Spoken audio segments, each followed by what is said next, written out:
आप देख रहे हैं सफलता एसएस। इस चैनल में आप सभी का स्वागत है। मैं हूं राम कैलाश यादव। आपके सामने मैं आज लेके आया हूं प्रश्नावली 1D के बहुविकल्पीय प्रश्नों को, जो पिछली वीडियो में हमने 5 सवाल सॉल्व किए थे। आज 6वां, 7वां और 8वां आपके सामने प्रस्तुत है। तो यहाँ पे पहला सवाल जो 6वें का दिया गया है, 98 के अभाज्य गुणनखंड होंगे। ये सभी सवाल मनोहरे की बुक से है, डॉक्टर मनोहरे। तो यहाँ पर पहला ऑप्शन दिया है 2 गुणे 7 की पावर 3। दूसरा ऑप्शन दिया है 2 गुणे 7 की पावर 3, 2 की पावर 2 गुणे 7 की पावर 3। और यहाँ पे चौथा ऑप्शन दिया है 2 गुणे 7 की पावर 5। तो यहाँ 98 का गुणनखंड पूछा गया है। तो 98 का सबसे पहले आप जानते हैं कि इसका गुणनखंड आप कैसे निकालेंगे। तो 2 का इसमें सबसे पहले मल्टीप्लाई करने के लिए तो 2 का किस में गुणा किया जाए कि 98 हो जाए। तो कितना होता है भाई, आपको क्या करना है, इस प्रकार से ऐसे 98 लिखना है और यहाँ 2 से इसको काटते जाना है। 2 से काटोगे ना, 2 चौक 8 और 2 9 18, 49 दूना 98 होता है। ठीक, तो अब बताओ यहाँ पे क्या होगा। 49 को काटोगे ना, 7 सत्ते 49 होगा। और यही यहाँ पर क्या कर लेंगे, लिख देंगे 7 गुणे 7। तो आप देख रहे हैं कि यहाँ पर 7 का 2 बार मल्टीप्लिकेशन है, तो इसको लिखा जा सकता है इस प्रकार से 2 गुणे 7 की पावर 2। अब ये ऑप्शन किस में है, ये देखिए ऑप्शन नंबर 2 में आपको दिख रहा है 2 गुणे 7 की पावर 2। तो ये ऑप्शन आपका बिल्कुल राइट ऑप्शन होगा। बाकी ये गलत है, ये गलत है और ये गलत है। ऑप्शन सभी देखने हैं, लेकिन यहाँ पर लगाने के बाद आपको क्या मिला। ये आते हैं 7वें पर। कह रहा है 726 और 275 का मासापा होगा, यानी मासापा का मतलब HCF। यहाँ HCF आपको पता करना है। तो हम जानते हैं कि जो छोटी संख्या है उसी का भाग बड़ी संख्या में कर दिया जाता है। 275 छोटी है और यहाँ देखिए 726 जो है वो बड़ी संख्या है, तो उसको आप यहाँ रखेंगे 726 को।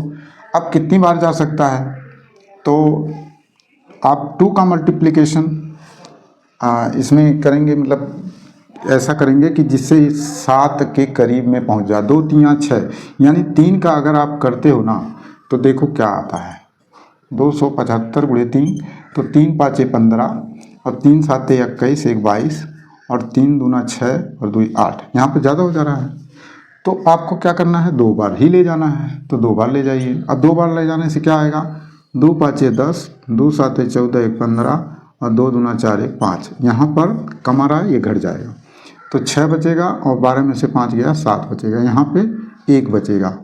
तो इस तरह से जो बच गया उससे फिर इसको डिवाइड करते हैं, यानी 275 को।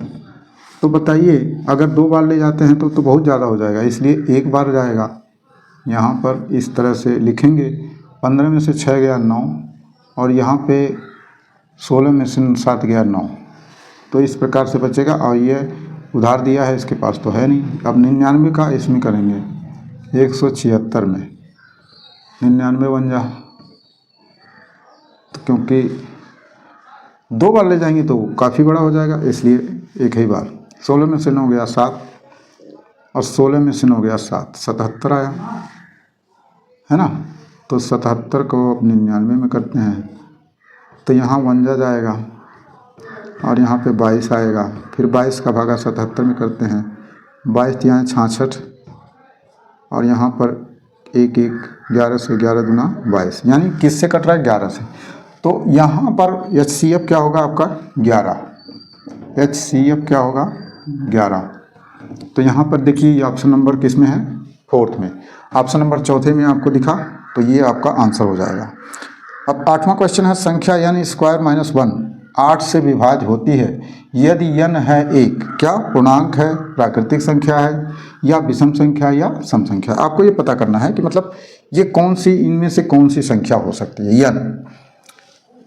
तो जाहिर सी बात है, अगर वो 8 से डिवाइड है तो पहले n को हम क्या मानते हैं, कोई पूर्णांक मान लेते हैं। ठीक, इसके अनुसार तो पूर्णांक कब ये डिवाइड हो सकता है भाई, देखिए एक घटाना में है ना, एक घटाना करने के बाद जो आएगा वो डिवाइड होता है इसके स्क्वायर से।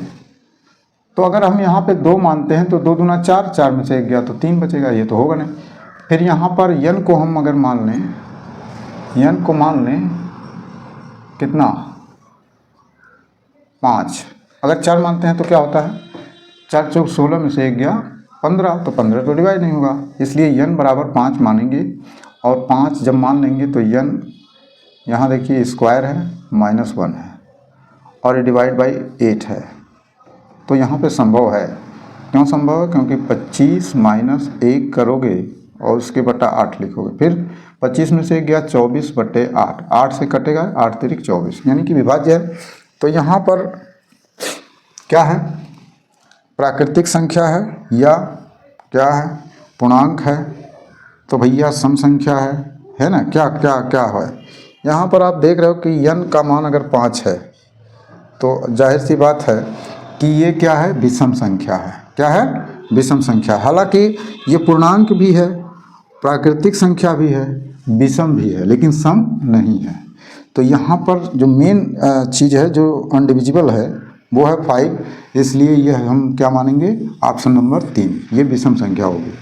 ठीक है, इस प्रकार से आपके सभी सवालों को हम सीरीज वाइज यानी एक एक चुन करके हर सवालों को लगाते आ रहे हैं, और इसी प्रकार से आप हमारे इस वीडियो को देख करके आप चैनल पे अगर जाते हैं ना तो उसका आपको बहुत बेनिफिट मिलने वाला है, क्योंकि बहुत सारी चीज़ें हमने पढ़ाया हुआ है, यानी कि 0 से एडवांस जो भी होता है सारी चीज़ें हमने वहाँ बताया हुआ है।